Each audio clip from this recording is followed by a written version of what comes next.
नमस्कार दोस्तों, study with Mohan Pradeep में आप सब लोगों का स्वागत है। दोस्तों, आज चर्चा की जाएगी कक्षा 7 हमारा पर्यावरण का पाठ नंबर 9 के अभ्यास प्रश्नों पर हम चर्चा करेंगे। आइए चर्चा शुरू करते हैं। पहला प्रश्न है, निम्न के उत्तर दीजिए।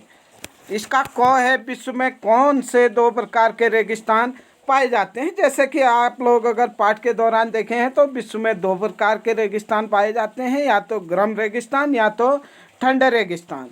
उसके बाद सहारा रेगिस्तान किस महाद्वीप में स्थित है। अगर हम देखें तो पाठ के चर्चा में ही देखा था कि सहारा रेगिस्तान अफ्रीका महाद्वीप में स्थित है। उसके बाद प्रश्न नंबर ग, लद्दाख रेगिस्तान की जलवायुगत परिस्थितियां क्या हैं। लद्दाख की जलवायु की परिस्थितियां देखें तो वह निम्न प्रकार है। नंबर 1, यहाँ की जलवायु अत्यधिक शीतल एवं शुष्क होती है। नंबर 2, यह लद्दाख क्षेत्र 3000 मीटर से 8000 मीटर तक के ऊंचे क्षेत्रों में फैला है, इसलिए इस ऊंचाई पर वायु की परत पतली होती है, जिससे सूर्य की गर्मी की अत्यधिक तीव्रता महसूस होती है। नंबर 3, ग्रीष्म ऋतु में दिन का तापमान 0 डिग्री सेल्सियस से ही अधिक होता है और रात में तापमान शून्य डिग्री से -30 डिग्री सेल्सियस के नीचे चला जाता है। उसके बाद अगर हम देखें नंबर 4, शीत ऋतु में यह बर्फीला ठंडा होता है। तापमान लगभग हर जगह पर हर समय लगभग 40 डिग्री सेल्सियस से नीचे हो जाता है। यह हिमालय के पृष्ठ छाया क्षेत्र में आता है, अतः यहाँ वर्षा बहुत कम होती है, मुश्किल से 10 सेंटीमीटर प्रति वर्ष होता है। नंबर 6, इस क्षेत्र में बर्फीली हवाएं चला करती हैं। आइए प्रश्न नंबर 2 पर हम चर्चा करें। सही उत्तर के सामने सही का चिन्ह लगाना है। सहारा अफ्रीका के किस भाग में स्थित है। जैसे कि आप लोगों ने देखा, सहारा मरुस्थल अफ्रीका महाद्वीप के उत्तरी क्षेत्र में अवस्थित है। सहारा किस प्रकार का रेगिस्तान है। आप लोगों ने पाठ के चर्चा के दौरान देखा था कि सहारा गर्म प्रकार का एक क्या है, रेगिस्तान है। लद्दाख रेगिस्तान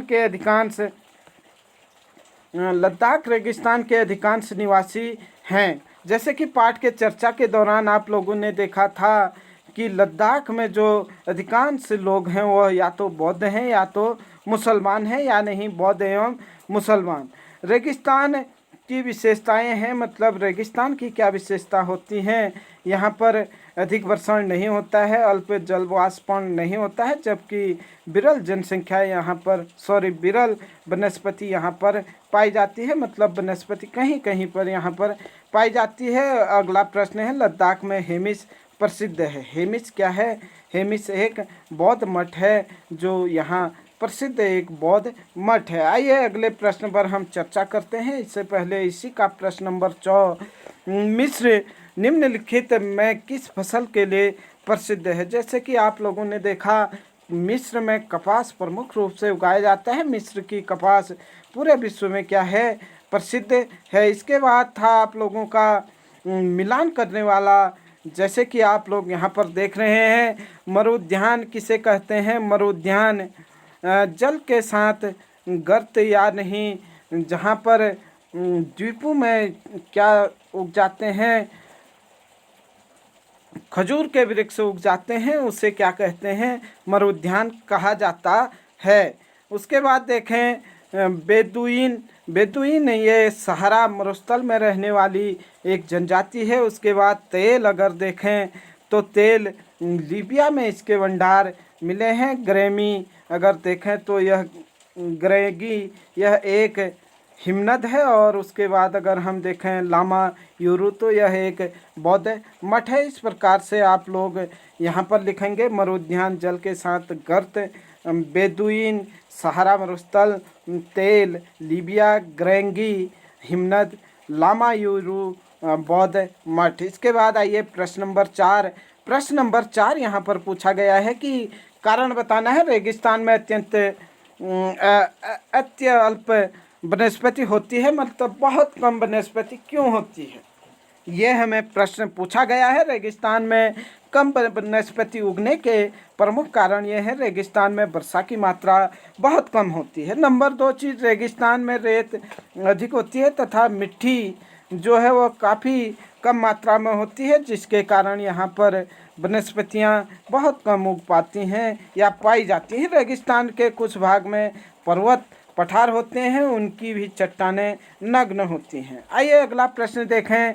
प्रश्न ख है कि सहारा रेगिस्तान के लोग भारी वस्त्र क्यों पहनते हैं। जैसे कि आप लोगों ने पाठ के चर्चा के दौरान देखा था कि वहाँ भारी वस्त्र पहनने के कारण क्या क्या थे। इस क्षेत्र में धूल भरी आंधियाँ चलती हैं और इससे बचने के लिए लोग बुर्का, टोपी, कुर्ता, पाजामा इत्यादि कपड़ों को पहनते हैं। यहाँ दिन में गर्म तेज हवाएं चलती हैं, उससे बचने के लिए भी भारी वस्त्र पहने जाते हैं। रातों क्या होती हैं, अत्यधिक ठंडी होती हैं तथा तापमान गिरकर हिमांक बिंदु 0 डिग्री सेल्सियस तक पहुंच जाता है। उसके बाद देखें अगला प्रश्न, प्रश्न नंबर 5 मानचित्र कौशल के लिए यहाँ पर दिया गया है। अफ्रीका के मानचित्र पर सहारा रेगिस्तान एवं इसके आसपास के 4 देशों के नाम लिखिए। जैसे कि आप लोगों ने देखा था, सहारा मरुस्थल लगभग 11 देशों में फैला हुआ है। आप लोग यहाँ पर देख सकते हैं कौन कौन से देशों में यह फैला हुआ है। आइए देखें।